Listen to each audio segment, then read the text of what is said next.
किए दर्शन। मेहसाणा में 5,800 करोड़ की विकास परियोजनाओं का किया उद्घाटन और शिलान्यास।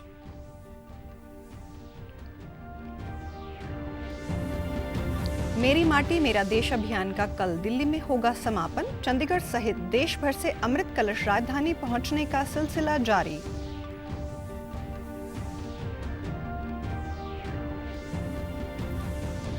और हरियाणा भाजपा के नवनियुक्त प्रदेश अध्यक्ष नायब सिंह सैनी ने संभाला पदभार। रोहतक में आयोजित कार्यक्रम में मुख्यमंत्री मनोहर लाल ने पगड़ी पहनाकर किया सम्मानित। नमस्कार, चंडीगढ़ से आपका स्वागत है। मैं हूं शैली तनेजा। अब समाचार विस्तार से। प्रधानमंत्री नरेंद्र मोदी ने मेहसाणा में करीब 5,800 करोड़ रुपए की रेल, सड़क, पेयजल और सिंचाई से जुड़ी विभिन्न परियोजनाओं का उद्घाटन और शिलान्यास कर उन्हें राष्ट्र को समर्पित किया। जिन परियोजनाओं का उद्घाटन और शिलान्यास किया गया है उनमें western dedicated freight corridor, Kotsan road, Becharaji rail परियोजना, मेहसाणा और गांधीनगर जिले के विभिन्न गांवों की जिलों के पुनर्भरण और धरोई बांध आधारित पालनपुर जीवन रेखा परियोजना भी शामिल हैं। इसके अलावा प्रधानमंत्री ने महिसागर जिले में सिंचाई परियोजना की आधारशिला भी रखी। मारा परिवारजनों, आवनारा समय में ग्रीन हाइड्रोजन रूप में एक सशक्त माध्यम से देश आगे बढ़वानो छे अने एमां पण नॉर्थ गुजरात की भूमिका खूब मोटी रहेवानी छे। अहींया रोजगारना नवा अवसरो उभा थवाना छे अने हवे तो आ क्षेत्रनी पहचान आनी ओळख एक महत्वपूर्ण सोलार एनर्जी, मोढेरा तो आपणे जोयुं सूर्यग्राम, परंतु आखું उत्तर गुजरात सूर्य शक्ति थी तेजस्वी रीते आगे बढ़वानुं छे, आववाना छे। इससे पहले प्रधानमंत्री ने बनासकांठा स्थित प्रसिद्ध अंबाजी में प्रतिष्ठित अंबा देवी मंदिर में पूजा अर्चना भी की। वैदिक मंत्र उच्चारण के साथ पीएम ने मां अंबा का विधिवत पूजन किया। गौरतलब है कि पीएम 2 दिवसीय गुजरात दौरे पर हैं। इससे पहले बनासकांठा पहुंचने पर स्थानीय लोगों ने पीएम का फूलों की बारिश कर स्वागत किया। आंध्र प्रदेश के विजयनगरम में 2 पैसेंजर ट्रेनों में आपसी टक्कर से 13 लोगों की मौत हो गई, जबकि 50 से ज्यादा लोग घायल हो गए। अधिकारियों के मुताबिक सिग्नल का इंतजार कर रही Visakhapatnam plaza special passenger train को पीछे से आ रही विशाखापट्टनम रायगढ़ ट्रेन ने टक्कर मारी, जिससे 3 डब्बे पटरी से उतर गए। राहत एवं बचाव कार्य जारी है। दुर्घटना राहत ट्रेनें दुर्घटना स्थल पर पहुंच गई हैं। इस बीच विशाखापट्टनम रेलवे स्टेशन में लोगों के लिए हेल्पलाइन नंबर जारी किए गए हैं। पीएमओ ने बताया कि प्रधानमंत्री नरेंद्र मोदी ने दुर्घटना में मृतकों के परिजनों को प्रधानमंत्री राहत कोष से 2-2 लाख रुपए, जबकि हादसे में घायलों को 50-50 हजार रुपए देने का ऐलान किया है। वहीं आंध्र प्रदेश ट्रेन हादसे पर रेल मंत्री अश्विनी वैष्णव ने दिल्ली में वॉर रूम से स्थिति का जायजा लिया। उन्होंने राहत एवं बचाव कार्य में तेजी लाने के लिए अधिकारियों को निर्देश दिए। साथ ही बाधित रेल लाइन पर परिचालन जल्दी से जल्दी सुनिश्चित करने को भी कहा है।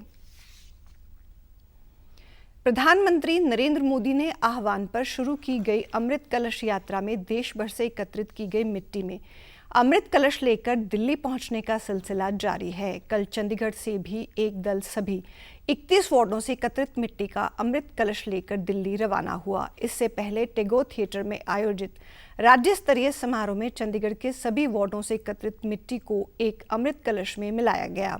इस दौरान बतौर मुख्य अतिथि पहुंचे यूटी प्रशासक और पंजाब के राज्यपाल बनवारी लाल पुरोहित ने कहा कि इस मिट्टी को शहीदों के सम्मान में बनने वाली अमृत वाटिका में मिलाया जाएगा। चंडीगढ़ रेलवे स्टेशन पर ढोल नगाड़ों के साथ अमृत कलश लेकर पहुंचे नेहरू युवा केंद्र चंडीगढ़ के सदस्यों ने बताया कि इस अमृत कलश को दिल्ली लेकर जाना उनके लिए गर्व की बात है। नेहरू युवा केंद्र चंडीगढ़ का मैं स्वयंसेवक हूं और ये जो मेरी माटी मेरा देश का कार्यक्रम में मुझे एक कलश यात्रा के दरमियान मुझे जो कलश लेकर नई दिल्ली भेजा जा रहा है, इसमें मैं बहुत ही गौरव महसूस कर रहा हूं। मेरे साथ सन्नी जी भी जा रहे हैं और मैं नेहरू युवा केंद्र का जिला युवा अधिकारी संजना वत्स मैम का बहुत बहुत धन्यवाद करना चाहता हूँ। आज से कर्तव्य पथ पर होने वाले मेरी माटी मेरा देश के 2 दिवसीय समापन कार्यक्रम में 20,000 से ज्यादा अमृत कलश यात्रियों के शामिल होने की उम्मीद है।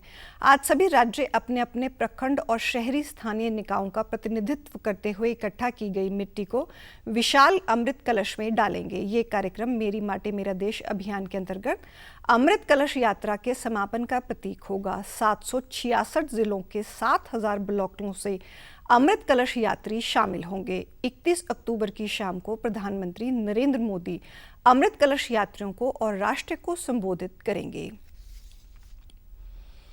हरियाणा के मुख्यमंत्री मनोहर लाल कल विशेष दौरे के दौरान सिरसा पहुंचे। इस दौरान उन्होंने रेड क्रॉस भवन में बनने वाले नशा मुक्ति पुनर्वास केंद्र की जमीन का निरीक्षण किया और उपायुक्त को आवश्यक निर्देश दिए।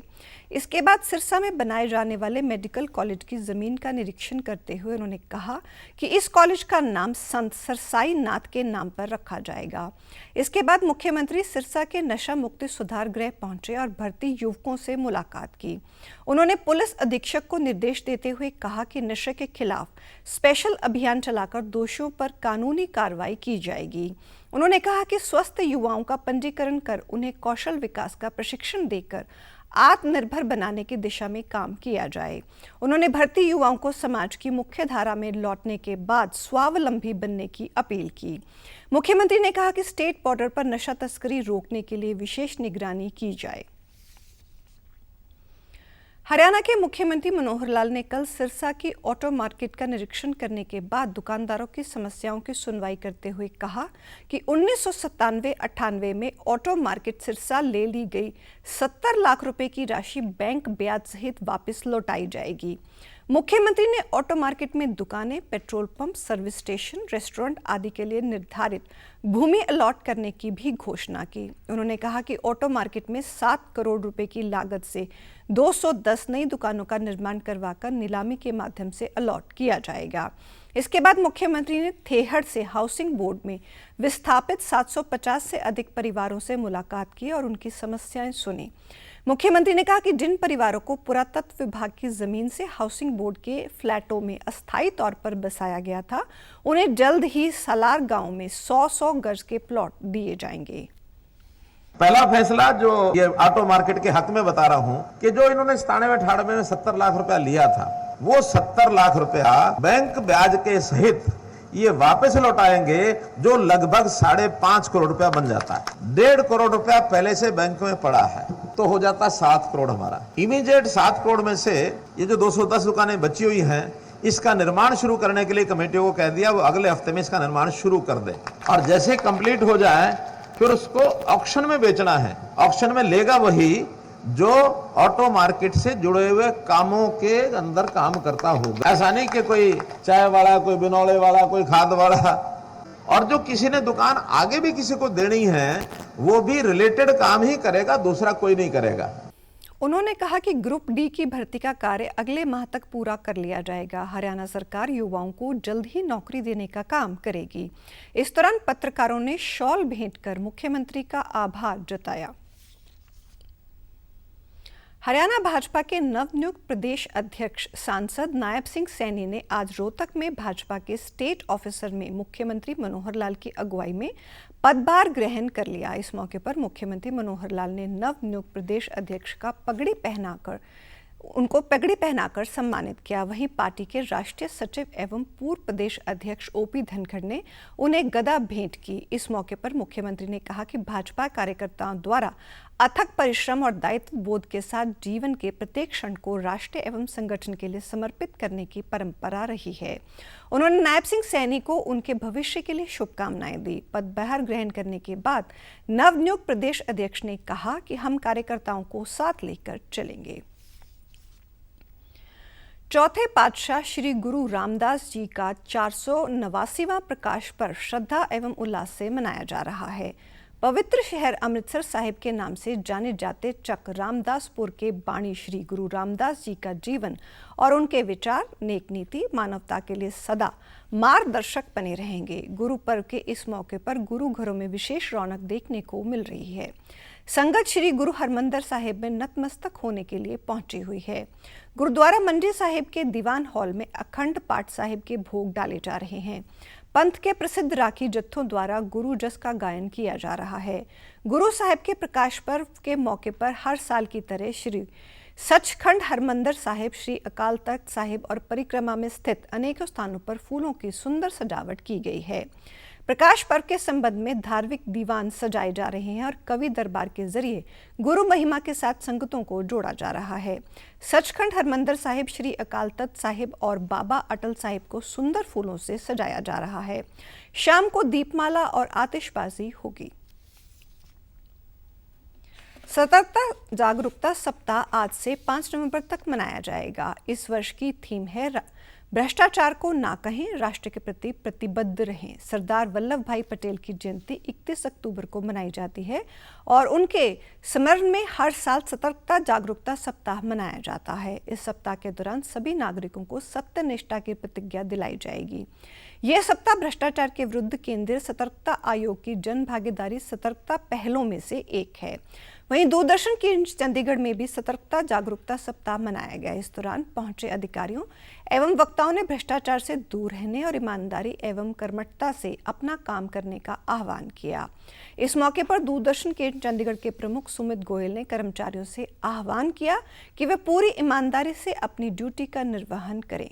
कि हमारे को प्रतिदिन के 2,000 रुपये मिल रहे हैं, 4,000 रुपये मिल रहे हैं, 5,000 रुपये मिल रहे हैं, 10,000 रुपये मिल रहे हैं प्रतिदिन के। तो उस हिसाब से आपको ये फील होना चाहिए कि क्या मैंने आज 10,000 का या 5,000 का काम करा है। उन्होंने कहा कि यदि हम अपने स्तर पर ईमानदारी दिखाएंगे तो भ्रष्टाचार पर अंकुश लगाने में सफलता अवश्य मिलेगी। और अब पेश हैं खबरें फटाफट।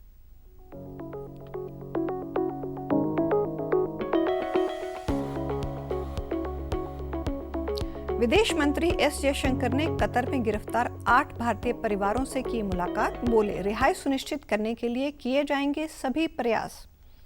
आबकारी घोटाला मामले में सर्वोच्च न्यायालय ने आप नेता व दिल्ली के पूर्व उप मुख्यमंत्री मनीष सिसोदिया की जमानत याचिका की खारिज।